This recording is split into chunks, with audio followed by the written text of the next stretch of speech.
मित्रों, आज की इस मैराथन क्लास में हम सेमेस्टर 1 हिंदी साहित्य के सारे इंपॉर्टेंट क्वेश्चन और आंसर एक ही क्लास में करने वाले हैं। हिंदी लिटरेचर की सिर्फ ये एक मैराथन क्लास और आपका semester 1 Hindi literature clear. Syllabus class में पाठ्यक्रम अच्छे से समझने के बाद अब बारी है लघुत्रात्मक और निबंधात्मक प्रश्नों की। बेस्ट नोट्स और बेस्ट तैयारी के लिए आपका अपना स्टडी मित्र मित्राध्याय क्लासेस। ऑलराइट मित्रों, स्वागत है आपका आपके अपने स्टडी मित्राध्याय क्लासेस में। बीए सेमेस्टर फर्स्ट हिंदी साहित्य, बुक नेम प्राचीन काव्य, आदिकाल एवं निर्गुण भक्ति काव्य। तो फटाफट से वीडियो को अपने फ्रेंड्स के साथ शेयर कर दो। चाहे तो आप कॉलेज के ग्रुप्स में भी शेयर कर सकते हैं नहीं, कर ही दीजिए। और वीडियो को लाइक, चैनल को सब्सक्राइब करना ना भूलें। कमेंट के पास हैप का बटन भी मिलेगा, वो हैप भी करना है। सभी टॉपिक्स के नोट्स, एमसीक्यूज और फिल इन द ब्लैंक्स आपको हमारी ऐप पर मिल जाएंगे। बस ऐप को डाउनलोड करें, कोर्स खरीदें और शॉर्ट नोट्स से अपनी तैयारी को और भी शानदार मजबूत बनाएं। लिंक आपको डिस्क्रिप्शन और पिन कमेंट में मिल जाएगा। अब शुरू करते हैं आज का महामैराथन क्लासेस। यूनिट फर्स्ट, महत्वपूर्ण लघुत्रात्मक प्रश्न। अब शुरू करते हैं हम फटाफट से हमारे पहले क्वेश्चन को। वैदिक साहित्य का संक्षिप्त परिचय दीजिए। वैदिक साहित्य भारतीय साहित्य परंपरा की सबसे प्राचीन धरोहर है। इसका विकास आर्यों की धार्मिक, सामाजिक और सांस्कृतिक जीवन शैली से जुड़ा हुआ है। यह साहित्य पहले मौखिक रूप में गुरु शिष्य परंपरा से आगे बढ़ा, बाद में इसे लिखित रूप दिया गया, जिससे भारतीय संस्कृति की जड़ें और मजबूत हुई। मुख्य बिंदु: मौखिक परंपरा से विकसित साहित्य, धार्मिक और लौकिक विषयों का समावेश, वेदों को अपौरुषेय माना जाता है, यज्ञ और देवता पूजन का वर्णन, समाज और जीवन मूल्यों की झलक, भारतीय साहित्य की आधारशिला।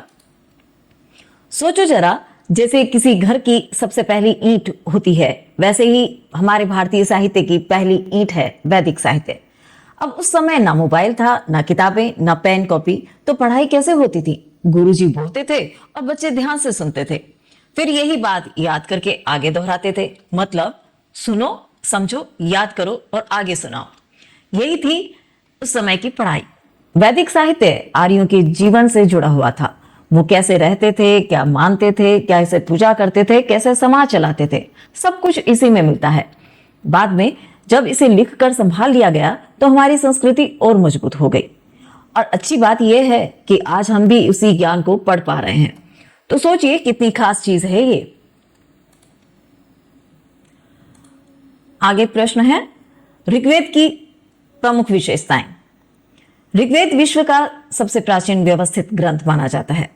इसमें देवताओं की स्तुति के मंत्र संकलित हैं। यह ग्रंथ 10 मंडलों में विभाजित है और इसमें जीवन, प्रकृति और आस्था का सुंदर चित्रण होता है। ऋग्वेद से आर्य सभ्यता की सोच को समझा जा सकता है। मुख्य बिंदु: 10 मंडलों में विभाजन, इंद्र और अग्नि प्रमुख देवता, 1028 सूक्तों का संग्रह, प्रकृति पूजा का महत्व, पुरुष सूक्त और नासदीय सूक्त प्रसिद्धि, आर्य संस्कृति का दर्पण। अगला प्रश्न है, उपनिषदों का साहित्यिक महत्व स्पष्ट कीजिए। उपनिषद वैदिक साहित्य का दार्शनिक भाग है। इसमें आत्मा, ब्रह्म और मोक्ष जैसे गूढ़ विषयों पर विचार किया गया है। उपनिषद कर्म कांड से आगे बढ़कर ज्ञान और चिंतन पर बल देते हैं, इसलिए इन्हें भारतीय दर्शन की आत्मा कहा जाता है। मुख्य बिंदु: आत्मा और ब्रह्म की व्याख्या, ज्ञान मार्ग पर बल, मोक्ष की अवधारणा, दार्शनिक विचारों की गहराई, संवाद शैली में स्तुति प्रस्तुति, भारतीय दर्शन की नींव। अब ध्यान से सुनिए, उपनिषद को वो भाग है जहां सिर्फ पूजा पाठ नहीं बल्कि सोचने और समझने की बात की जाती है। इनमें बताया गया है कि आत्मा क्या है, ब्रह्म क्या है और इंसान का असली लक्ष्य क्या होना चाहिए।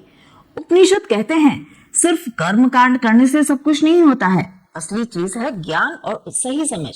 मतलब खुद को पहचानना, अपने अंदर की सच्चाई को समझना, यही असली ज्ञान है। मोक्ष की बात भी यहीं से समझ में आती है, यानी जन्म मरण के चक्र से मुक्त होना। उपनिषदों में बातें सीधे आदेश की तरह नहीं बल्कि गुरु और शिष्य के संवाद के रूप में मिलती है। ताकि समझ आसान हो जाए। इसलिए कहा जाता है कि उपनिषद भारतीय दर्शन की आत्मा है, क्योंकि यहीं से सोचने की असली शुरुआत होती है। अगला प्रश्न है, उपनिषदों का साहित्यिक। अगले प्रश्न है, प्राकृत साहित्य की प्रमुख विशेषताएं बताइए। प्राकृत साहित्य जन सामान्य की भाषा में रचा गया है साहित्य है। इसका विकास मुख्य रूप से जैन धर्म से जुड़ा हुआ है। इसमें आम जीवन की घटनाओं और नैतिक शिक्षा का वर्णन मिलता है। यह साहित्य सरल और प्रभावशाली शैली में लिखा गया है। मुख्य बिंदु, लोक भाषा में रचना, जैन धर्म से गहरा संबंध, सामान्य जीवन का चित्रण, नैतिक और शिक्षाप्रद कथाएं, सरल भाषा और भाव कथा साहित्य की प्रधानता। अगला प्रश्न है, अपभ्रंश साहित्य का संक्षिप्त परिचय। अपभ्रंश साहित्य प्राकृत और आधुनिक भाषाओं के बीच की कड़ी है। इसमें भाषा का रूप सरल और विकसित दिखाई देता है। यह साहित्य भक्ति और रहस्यवाद की भावना से जुड़ा हुआ है। आगे चलकर इसी से हिंदी साहित्य का विकास हुआ। मुख्य बिंदु, प्राकृत से विकसित भाषा, आधुनिक भाषाओं की ओर संक्रमण, भक्ति भावना का प्रभाव, निर्गुण काव्य की शुरुआत, सहज और सरल अभिव्यक्ति, हिंदी साहित्य की पृष्ठभूमि। इकाई 2, महत्वपूर्ण लघुत्रात्मक प्रश्न। सभी टॉपिक्स के नोट्स, एमसीक्यूज और फिल इन द ब्लैंक्स आपको हमारी ऐप पर मिल जाएंगे। बस ऐप डाउनलोड करें, कोर्स खरीदें और शॉर्ट नोट्स से अपनी तैयारी को और बेहतर और मजबूत बनाएं। ऐप पर आपको एक फ्री टेस्ट भी मिलेगा, तो कम से कम उस फ्री टेस्ट को जरूर दें। लिंक आपको डिस्क्रिप्शन और पिन कमेंट पे मिल जाएगा। अगला प्रश्न है, आदिकाल के नामकरण की समस्या पर प्रकाश डालिए। आदिकाल हिंदी साहित्य का प्रारंभिक चरण है, लेकिन इसके नाम को लेकर विद्वानों में काफी मतभेद रहा है।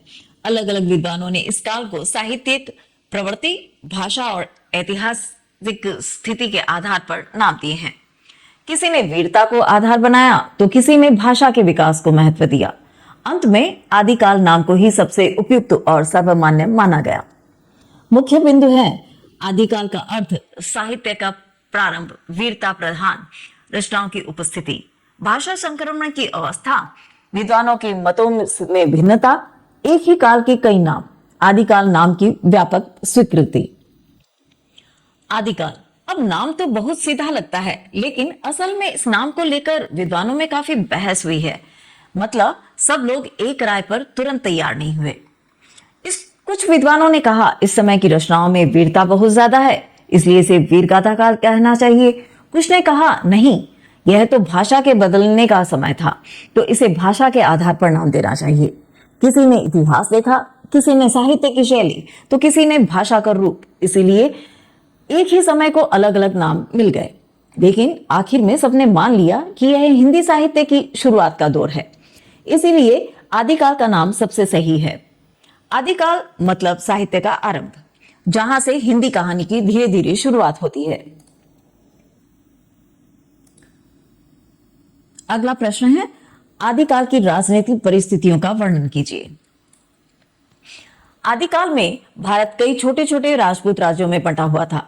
इन राज्य में आपसी संघर्ष और वैमनस्य बना रहता था। विदेशी आक्रमणों ने राजनीतिक व्यवस्था को और भी कमजोर कर दिया। इसी अस्थिर वातावरण ने युद्ध और वीरता प्रधान साहित्य को जन्म दिया।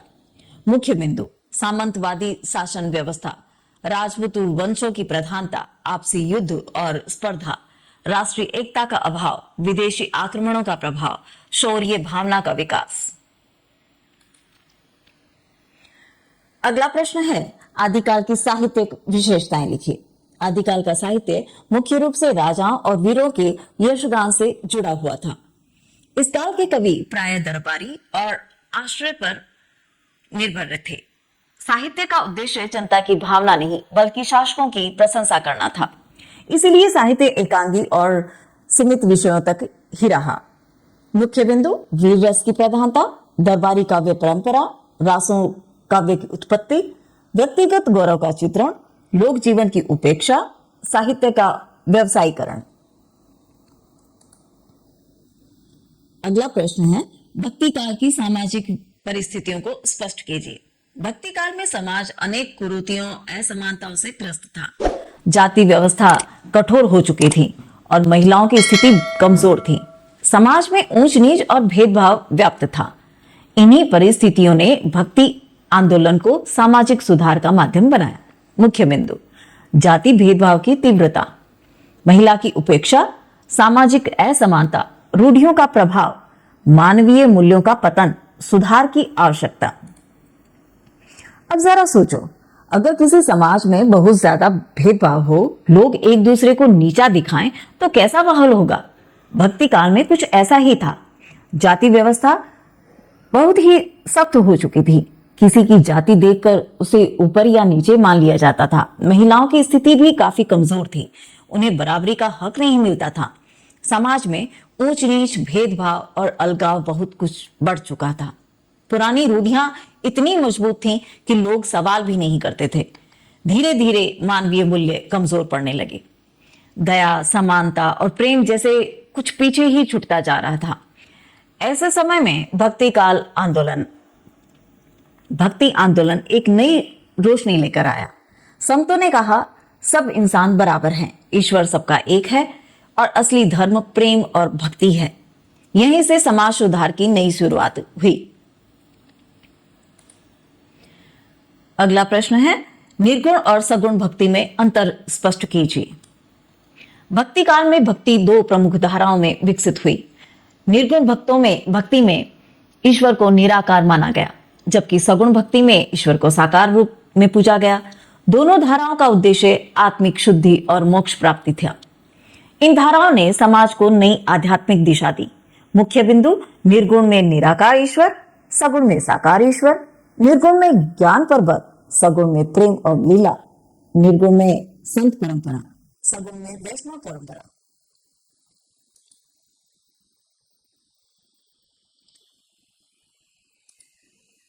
मिताध्याय क्लासेस ऐप डाउनलोड करना है, लिंक आपको डिस्क्रिप्शन और पिन कमेंट में मिल जाएगा।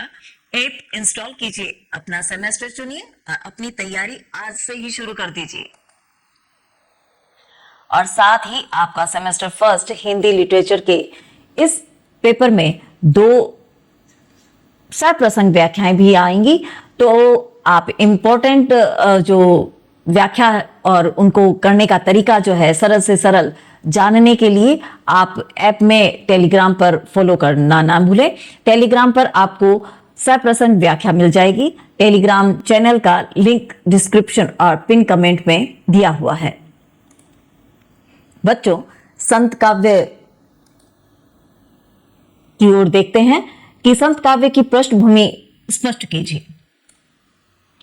संत काव्य का उदय उस समय हुआ जब समाज धार्मिक रूढ़ियों और बाह्य आडंबरों से ग्रस्त था।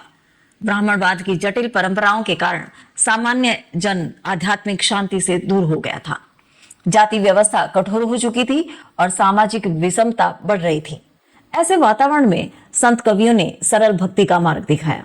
उन्होंने ईश्वर को सीधे अनुभव करने पर बल दिया। मुख्य बिंदु: धार्मिक आडंबरों की अधिकता, कर्मकांड के प्रति असंतोष, जातिगत भेदभाव की तीव्रता, सामाजिक विषमता का विस्तार, आध्यात्मिक शून्यता की स्थिति, निर्गुण ईश्वर में विश्वास। बच्चों, संत काव्य की शुरुआत ऐसे समय में हुई जब समाज में धार्मिक दिखावा बहुत बढ़ गया था।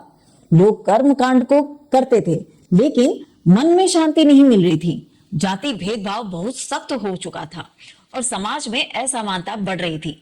ऐसे माहौल में संत कवियों ने बहुत आसान बात कही, ईश्वर दिल में है।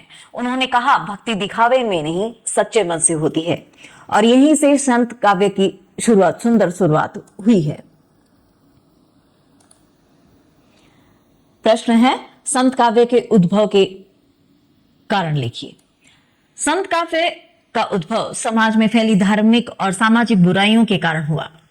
उस समय कर्मकांड, जातिवाद और बाहरी आडंबरों की प्रधानता थी। आम जनता धार्मिक शोषण से परेशान थी। संत कवियों ने सरल भक्ति और मानव समता का मार्ग दिखाया।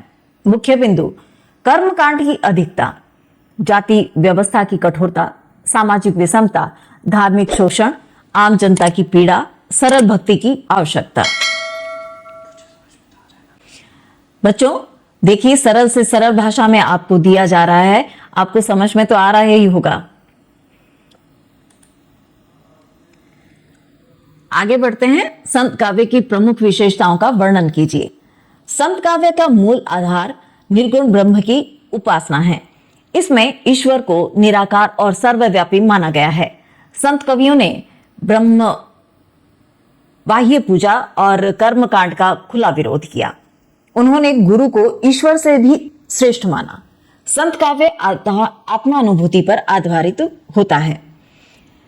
मुख्य बिंदु निर्गुण ब्रह्म की उपासना, निराकार ईश्वर की अवधारणा, गुरु की सर्वोच्चता, आत्मानुभूति का महत्व, मूर्ति पूजा का विरोध, कर्मकांड की आलोचना, लोक भाषा का प्रयोग, सरल और स्पष्ट शैली। अगला प्रश्न है, संत कबीरदास की काव्यगत विशेषताएं लिखिए। कबीरदास संत काव्य के सबसे प्रभावशाली कवि माने जाते हैं। उनकी कविता समाज की कुरीतियों पर तीखा प्रहार करती है। उन्होंने हिंदू और मुस्लिम दोनों की रूढ़ियों की आलोचना की। कबीर की निर्भक और निर्भीक और स्पष्ट भाषा का प्रयोग किया गया। उनकी वाणी अनुभवजन्य सत्य पर आधारित है। मुख्य बिंदु निर्भीक और क्रांतिकारी दृष्टि, धार्मिक रूढ़ियों का विरोध, हिंदू मुस्लिम एकता का संदेश, अनुभव आधारित काव्य, स्पष्ट और प्रभावी भाषा, दोहा शैली का प्रयोग, गुरु भक्ति पर बल, समाज सुधार की चेतना। अगला प्रश्न है, मलिक मोहम्मद जायसी का साहित्यिक महत्व लिखिए। मलिक मोहम्मद जायसी प्रेमाख्यान काव्य के महान कवि माने जाते हैं। उन्होंने पद्मावत जैसे महाकाव्य की रचना की। जायसी ने प्रेम को साधना का माध्यम बताया। उनके काव्य में सूफी रहस्यवाद और भारतीय संस्कृति का सुंदर समन्वय मिलता है। मुख्य बिंदु प्रेमाख्यान काव्य के प्रमुख कवि, पद्मावत के रचयिता, सूफी रहस्यवाद, प्रेम को साधना माना, अवधी भाषा का प्रयोग, सांस्कृतिक समन्वय।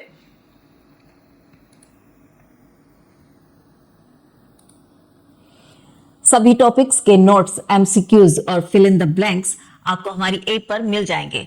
बस ऐप डाउनलोड करें, कोर्स खरीदें और शॉर्ट नोट्स से अपनी तैयारी को और भी बेहतर और मजबूत बनाएं। फ्री टेस्ट भी है ऐप में, लिंक आपको डिस्क्रिप्शन और पिन कमेंट में मिल जाएगा। देखिए बच्चों, आपको बार बार इसलिए कहा जा रहा है क्योंकि आप इसका फायदा उठाएं और आपको इसका पेपर में लाभ मिले। अगले प्रश्न की तरफ चलते हैं। पद्मावती समय का संक्षिप्त परिचय दीजिए। पद्मावती समय पृथ्वीराज रासो का एक महत्वपूर्ण समय है जिसमें प्रेम, वीरता और विवाह का वर्णन मिलता है। इसमें पृथ्वीराज और पद्मावती की कथा को विस्तार से प्रस्तुत किया गया है। इस समय में श्रृंगार और वीर रस का सुंदर समन्वय दिखाई देता है। कथा रोचक घटनाओं के माध्यम से आगे बढ़ती है और अंत में विवाह के साथ पूर्ण होती है। मुख्य बिंदु पृथ्वीराज रासो का 20वां समय, पद्मावती विजयपाल की पुत्री, प्रेम और वीरता का मेल, अपहरण और संघर्ष की कथा, विवाह के साथ कथा की पूर्णता, रासो परंपरा का प्रतिनिधि अंश। बच्चों, अब हम बात करेंगे पद्मावती समय की, जो पृथ्वीराज रासो का एक बहुत ही खास हिस्सा है। यह कोई साधारण प्रसंग नहीं है, बल्कि इसमें प्रेम भी है, वीरता है और अंत में विवाह भी है। इसमें हमें पृथ्वीराज रासो और पद्मावती की पूरी कहानी रोचक ढंग से मिलती है। पद्मावती विजयपाल की पुत्री है और उनकी सुंदरता बहुत प्रसिद्ध बताई गई है। कहानी में सिर्फ प्रेम नहीं बल्कि साहस भी है, संघर्ष होता है, अपहरण का प्रसंग आता है और फिर वीरता का शानदार प्रदर्शन। यहीं पर श्रृंगार रस और वीर रस दोनों का सुंदर समन्वय दिखाई देता है। कथा धीरे धीरे रोमांच के साथ आगे बढ़ती है और अंत में विवाह के साथ पूरी कहानी जो है वो समाप्त हो जाती है। इसी कारण पद्मावती समय जो है वो रासो परंपरा का एक प्रतिनिधि अंश माना जाता है। अगला प्रश्न है, पद्मावती के सौंदर्य वर्णन की विशेषताएं लिखिए। पद्मावती का सौंदर्य वर्णन रासो काव्य की प्रमुख उपलब्धि है। कवि ने उसके रूप का अतुलनीय और दिव्य रूप बताया है। सौंदर्य की तुलना प्रकृति और देवताओं से की गई है। वर्णन में कल्पना और अलंकारों का सुंदर प्रयोग हुआ है। बिंदु मुख्य जो है वो है नायिका के अंग प्रत्यंग का वर्णन, प्राकृतिक उपमाओं का प्रयोग, रति के समान सौंदर्य, अतिशयोक्ति की प्रधानता, श्रृंगार रस की अभिव्यक्ति, काव्यात्मक कल्पनाशीलता। अगला प्रश्न है, पद्मावती समय में युद्ध दृश्य का वर्णन कीजिए। पद्मावती समय में युद्ध दृश्य अत्यंत ओजपूर्ण और प्रभावशाली है। साहबुद्दीन गोरी और पृथ्वीराज के बीच भयंकर युद्ध दिखाया गया है। रणभूमि में धूल, अंधकार और शोर का वातावरण चित्रित किया हुआ है। इस दृश्य में पृथ्वीराज की वीरता और साहस विशेष रूप से उभरता है। मुख्य बिंदु, वीर और रौद्र रस का प्रयोग, पृथ्वीराज की शूरता का चित्रण, रणभूमि की भयानकता, उपमा और रूपक का प्रयोग, शत्रु पर विजय का भाव, औज गुण की प्रधानता। अगला प्रश्न है, ढोला मारूरा दुहा का साहित्यिक महत्व लिखिए। ढोला मारूरा दुहा राजस्थान की प्रसिद्ध लोक गाथा है। यह लोक जीवन और लोक भावनाओं का सजीव चित्र प्रस्तुत करती है। इसमें प्रेम, विरह और संघर्ष की कथा सरल भाषा में कही गई है। लोक परंपरा में इसका विशेष स्थान है और यह पीढ़ी दर पीढ़ी गाई जाती रही है। मुख्य बिंदु, राजस्थानी लोक काव्य का प्रतिनिधि, दोहा छंद की प्रधानता, प्रेम और विरह की कथा, लोक भाषा की सहजता, सांस्कृतिक परंपरा का संरक्षण, सामूहिक लोक रचना का उदाहरण।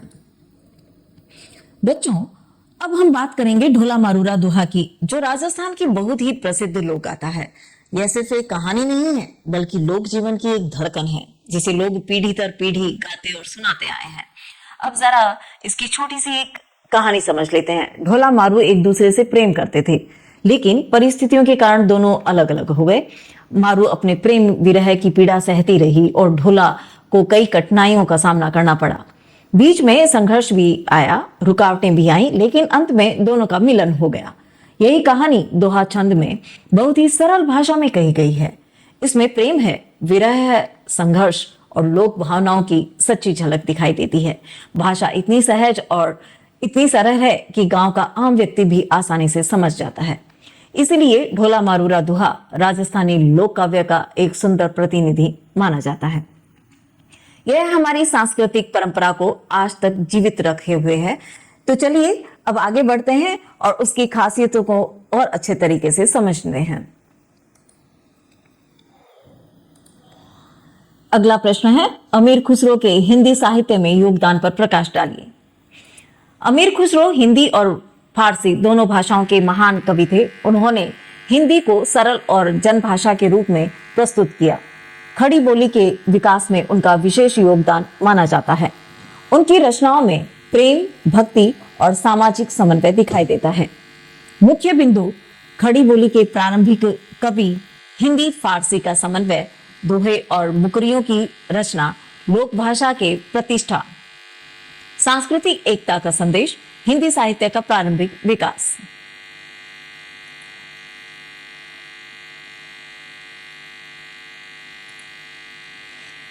सभी टॉपिक्स के नोट्स, एमसीक्यूज और फिल इन द ब्लैंक्स आपको हमारी ऐप पर मिल जाएंगे। बस ऐप डाउनलोड करें, कोर्स खरीदें और शॉर्ट नोट्स से अपनी तैयारी को और भी बेहतर और मजबूत बनाएं। लिंक आपको डिस्क्रिप्शन और पिन कमेंट में मिल जाएंगे। देखिए, ये हमें बार बार इसलिए बोलना पड़ रहा है क्योंकि आपके एग्जाम आ चुके हैं और आप ज्यादा से ज्यादा उसका लाभ उठाएं। अगला प्रश्न है, कबीरदास के निर्गुण भक्ति सिद्धांत को स्पष्ट कीजिए। कबीरदास की भक्ति निर्गुण ईश्वर पर आधारित है। निर्गुण ईश्वर पर आधारित है, जिसमें परमात्मा को निराकार और सर्वव्यापी माना गया है। वे बाहरी पूजा, मूर्ति और कर्मकांड को व्यर्थ मानते हैं। तब कबीर भक्ति को आंतरिक अनुभव और आत्मज्ञान से जोड़ते हैं। उनके अनुसार सच्ची भक्ति मन की शुद्धता और स्वच्छता से ही प्राप्त होती है। मुख्य बिंदु, निराकार ईश्वर में विश्वास, आंतरिक भक्ति को प्रधानता, मूर्ति पूजा का विरोध, कर्मकांड की आलोचना, आत्मज्ञान को मुक्ति का मार्ग, सर्वधर्म समभाव की भावना। बच्चों, अब हम बात करेंगे कबीरदास की भक्ति की। कबीरदास कहते हैं, ईश्वर किसी मूर्ति में बंद नहीं है, वह निराकार है, हर जगह मौजूद है। मतलब ईश्वर को देखने के लिए बड़ी बड़ी पूजा की जरूरत नहीं है, बल्कि सच्चे मन की जरूरत है। कबीर जी बाहरी दिखावे, मूर्ति पूजा और कर्मकांड को जरूरी नहीं समझते। उनका कहना था, अगर मन साफ है तो आपको ईश्वर दिखाई देंगे, और अगर मन साफ नहीं है तो पूजा कोई अर्थ नहीं रखती। सच्ची भक्ति अंदर से होती है, जब हम खुद को समझते हैं और आत्मज्ञान प्राप्त करते हैं। उनके अनुसार जब हम मन शुद्ध होता है तभी ईश्वर का अनुभव होता है, हम ईश्वर को महसूस कर सकते हैं। और सबसे खास बात, ईश्वर कबीर जी कहते हैं कि कबीर ने सब धर्मों को एक समान माना है। उनके लिए ईश्वर एक था, इंसान एक है और सब बराबर हैं। तो यही है कबीरदास की निर्गुण भक्ति, सीधी, सरल और स्पष्ट, जो कि सीधे मन तक जाती है। अगला प्रश्न है, कबीर के पद दुल्हनी गावहूं मंगलाचार, भावार्थ लिखिए। इस पद में कबीर ने आत्मा और परमात्मा के मिलन को विवाह के रूपक से समझाया है। आत्मा को दुल्हन और परमात्मा को दूल्हा माना है। भक्ति को मंगल गीत के रूप में प्रस्तुत किया गया है। यह पद आध्यात्मिक आनंद और ईश्वर प्राप्ति का संदेश देता है।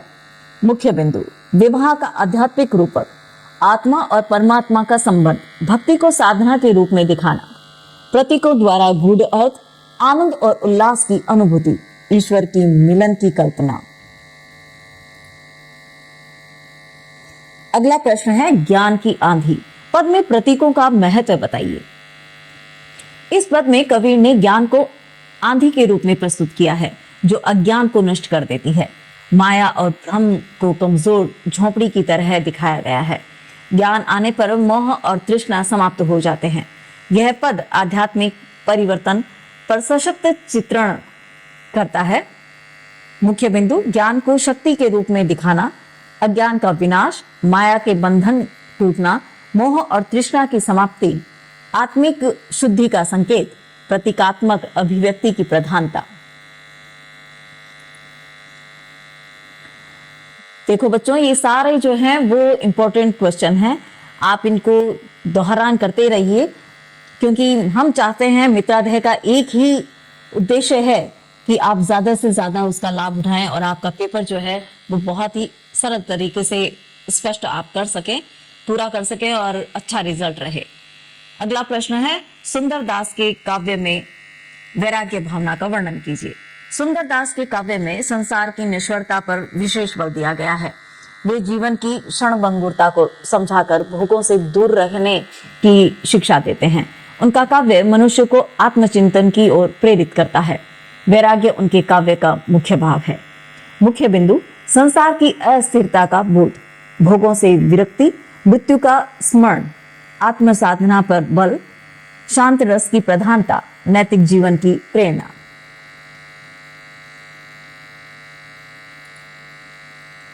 अगला प्रश्न है, रैदास की भक्ति दृष्टि की विशेषताएं लिखिए। रैदास की भक्ति दास्य भाव पर आधारित है, जिसमें ईश्वर को स्वामी माना गया है। वे जाति, भेद और ऊंच नीच का विरोध करते हैं। उनकी भक्ति सरल, सच्ची और समानता मूलक है। रैदास भक्ति को सामाजिक समानता से जोड़ते हैं। मुख्य बिंदु, दास्य भक्ति की भावना, जाति व्यवस्था का विरोध, समानता का संदेश, सरल और सच्ची भक्ति, आंतरिक शुद्धता का बल, समाज सुधार की चेतना।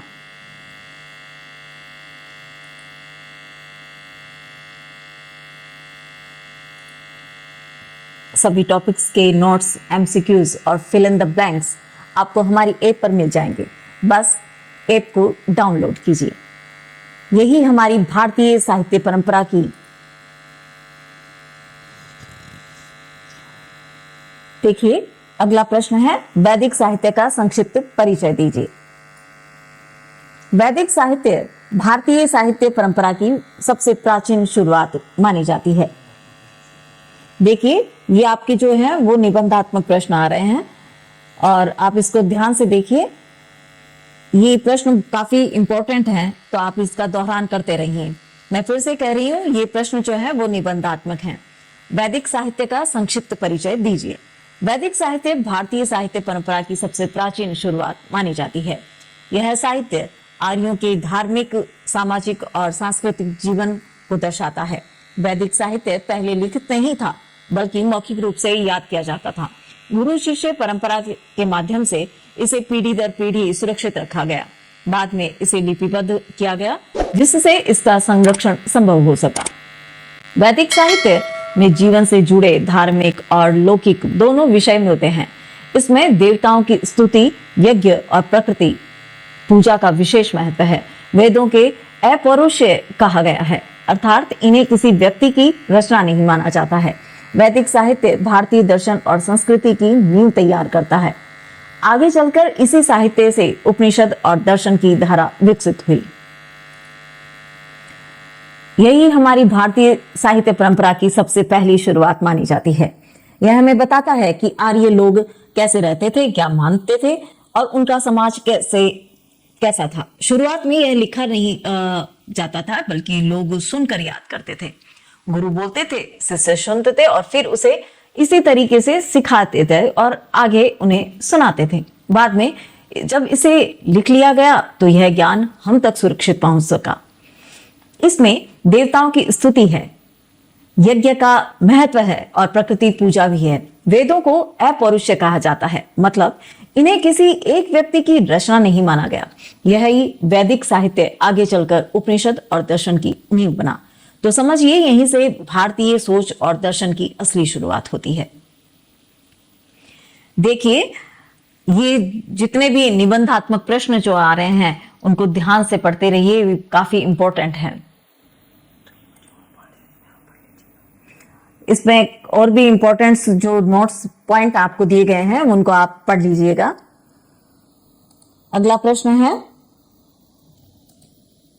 साहित्य इतिहास की अवधारणा स्पष्ट कीजिए। साहित्य इतिहास का अर्थ है साहित्य के क्रमबद्ध विकास का अध्ययन है। यह केवल रचनाओं की सूची नहीं, बल्कि उनके समय और समाज का अध्ययन करता है। साहित्य इतिहास यह बताता है कि साहित्य किन किन परिस्थितियों में रचा गया, लेखक की सोच पर समाज और राजनीति का क्या प्रभाव पड़ा। यह भी समझाता है कि इसलिए साहित्य इतिहास को समाज का दर्पण माना जाता है। साहित्य इतिहास के माध्यम से विभिन्न गुणों की साहित्यिक प्रवृत्तियां समझी जाती हैं। यह साहित्य और समाज के आपसी संबंध को स्पष्ट करता है। हर काल का साहित्य अपने समय की समस्याओं को व्यक्त करता है। साहित्य इतिहास की राष्ट्रीय चेतना और सांस्कृतिक विकास को भी दर्शाता है। इससे यह स्पष्ट होता है कि साहित्य जो है वो कैसा रहा।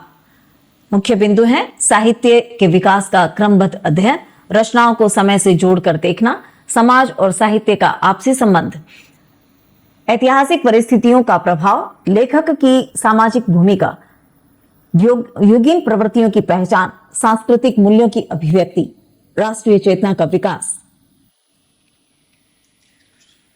अगला प्रश्न है, पाली साहित्य की विशेषताओं का हिंदी साहित्य इतिहास लेखन में रामचंद्र शुक्ल के योगदान को स्पष्ट कीजिए।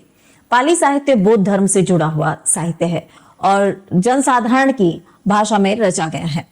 इसमें बुद्ध के उपदेश, नैतिक शिक्षा और मानव कल्याण की भावना प्रमुख है। पाली साहित्य का उद्देश्य जटिल दर्शन को सरल रूप में प्रस्तुत करना था। इसी प्रकार हिंदी साहित्य के इतिहास को वैज्ञानिक रूप देने का कार्य रामचंद्र शुक्ल ने किया। उन्होंने साहित्य को समाज और जीवन को जोड़कर देखा। मुख्य बिंदु है पाली बौद्ध धर्म की प्रमुख भाषा, त्रिपिटक का साहित्यिक महत्व, नैतिक और मानवीय शिक्षाओं की प्रधानता, सरल जनभाषा का प्रयोग, करुणा और अहिंसा का संदेश, साहित्य को समाज से जोड़ने की परंपरा, प्रवृत्ति आधारित इतिहास लेखन, युग विभाजन की वैज्ञानिक दृष्टि, साहित्य को जीवन का प्रतिबिंब मानना, आलोचनात्मक विवेक का विकास, हिंदी इतिहास लेखन को दिशा, आधुनिक इतिहास की दृष्टि की नींव।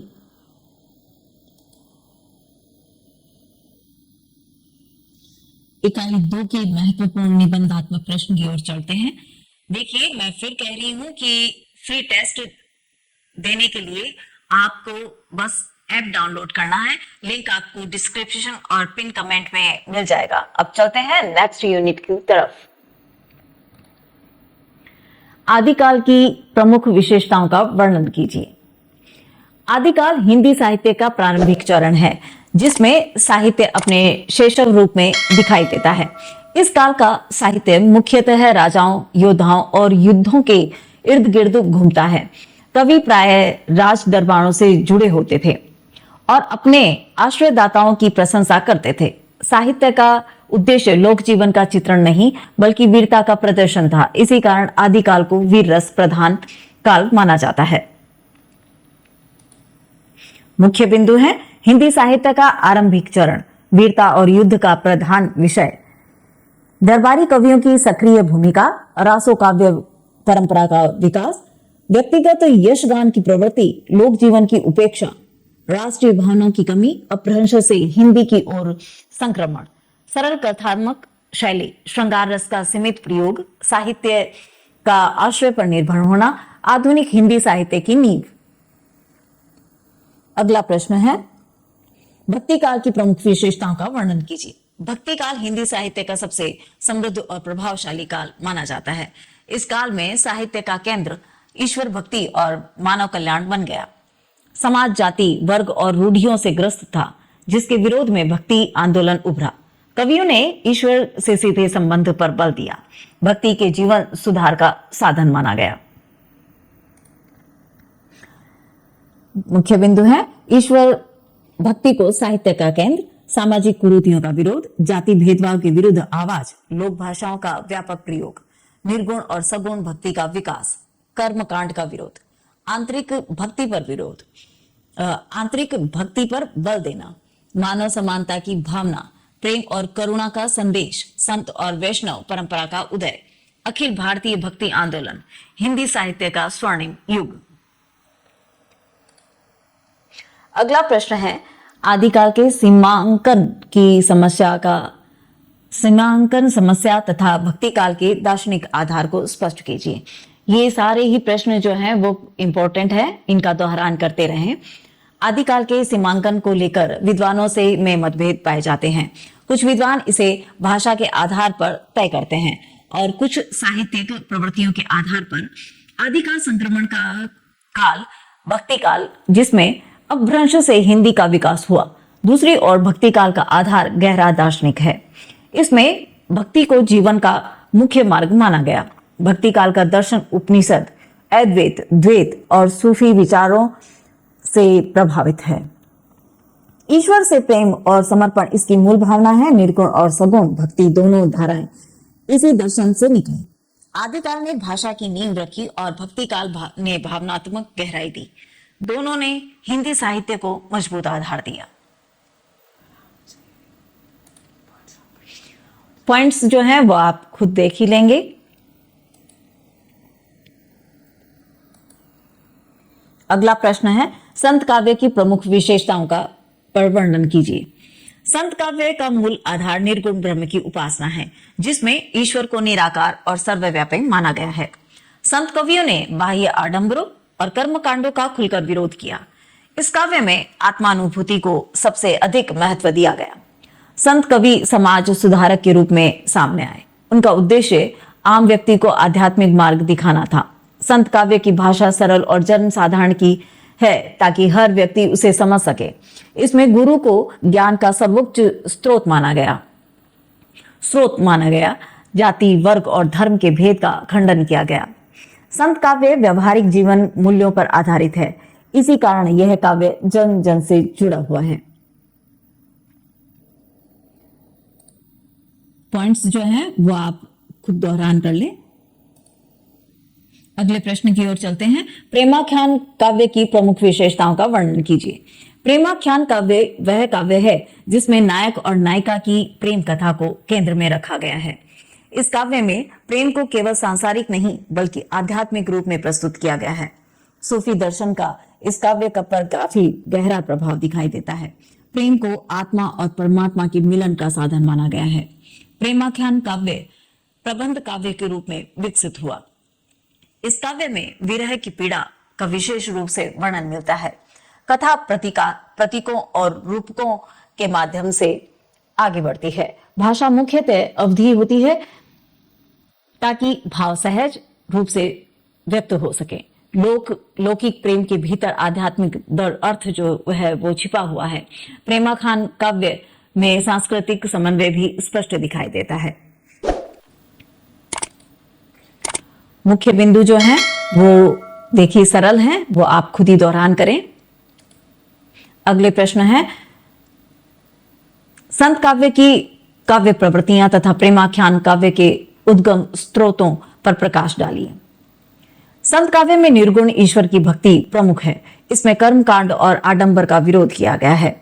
संत कवियों ने मानव समानता और आत्मज्ञान पर बल दिया है। प्रेमाख्यान काव्य का उद्गम सूफी परंपरा से जुड़ा हुआ है। इसमें लौकिक प्रेम के माध्यम से आध्यात्मिक भाव व्यक्त किए गए हैं। प्रेमाख्यान काव्य में कथा, प्रतीक और विरह का विशेष महत्व है। संत काव्य सरल भाषा में जीवन सत्य प्रस्तुत करता है। दोनों काव्य धाराएं समाज को नैतिक और भावनात्मक दिशा देती है। संत काव्य सुधारक है और प्रेमाख्यान काव्य भावनात्मक। दोनों ने हिंदी साहित्य को समृद्ध बनाया है। इकाई 4 के निबंधात्मक प्रश्न। अगला प्रश्न है, मरुधर परिचय में मरुभूमि वर्णन तथा विद्यापति के पदों में श्रृंगार की कोमलता स्पष्ट कीजिए। मरुधर परिचय में राजस्थान की मरुभूमि का सजीव चित्रण मिलता है। यहाँ प्रकृति कठोर होते हुए भी जीवन से जुड़ी है। लोक संस्कृति, लोक जीवन और संघर्ष का सुंदर वर्णन हुआ है। विद्यापति के पदों में श्रृंगार अत्यंत कोमल और भावात्मक है। उन्होंने प्रेम को सौंदर्य और अनुभूति से जोड़ा। मरुभूमि वर्णन में यथार्थ और लोक भाव है। विद्यापति का श्रृंगार माधुर्य भाव से भरा है। दोनों में भाव की सजीवता दिखाई देती है। एक में लोक जीवन और दूसरे में प्रेम भावना प्रमुख है। दोनों हिंदी काव्य को संवेदनशील बनाते हैं। देखिए, जब आपको ये उत्तर दिए जा रहे हैं बहुत ही सरल और स्पष्ट भाषा में है, इसीलिए आपको कह रहे हैं कि जो नीचे बिंदु हैं वो आप दोहरान कर लें। अगला प्रश्न है, विद्यापति के काव्य में राधा कृष्ण के माधुर्य भाव को स्पष्ट कीजिए। विद्यापति के काव्य में राधा और कृष्ण के प्रेम को अत्यंत कोमल और भावनात्मक रूप में प्रस्तुत किया गया है। उनके पदों में राधा की प्रेम भावना को केंद्र में रखा गया है। राधा का प्रेम समर्पण, तड़प और अनुराग से भरा हुआ है। कृष्ण का रूप नटवर और प्रियतम के रूप में उभरता है। यह प्रेम सांसारिक होते हुए भी आध्यात्मिक अर्थ देता है। माधुर्य भाव में विरह की पीड़ा का विशेष स्थान है। राधा का मन कृष्ण के बिना व्याकुल रहता है। प्रेम में लज्जा, मान, अनुराग और प्रतीक्षा के भाव दिखाई देते हैं। विद्यापति ने नारी मनोभावों को बहुत ही सूक्ष्मता से चित्रित किया है। इसीलिए उनका काव्य अत्यंत सरल और प्रभावशाली बन गया है। मुख्य बिंदु जो है वो आप देख ही लेंगे। अगले प्रश्न है, अमीर खुसरो की मुकरियों की विशेषताएं लिखिए। मुकरियां अमीर खुसरो की एक अनोखी काव्य विधा है, जिसमें पहेलियां, जी हाँ, पहेली जैसी रचना होती है, जिसमें पहले पंक्ति में भ्रम उत्पन्न किया जाता है, अंतिम पंक्ति में वास्तविक अर्थ स्पष्ट किया जाता है। यह शैली पाठक और श्रोतों को सोचने पर मजबूर करती है। मुकरियां मनोरंजन के साथ साथ बौद्धिक और आनंद भी देती हैं। खुसरो की मुकरियों में लोक भाषा का सुंदर प्रयोग हुआ है। इनमें हास्य, चतुराई दोनों मिलती है। साधारण शब्दों में गूढ़ भाव छिपा होता है।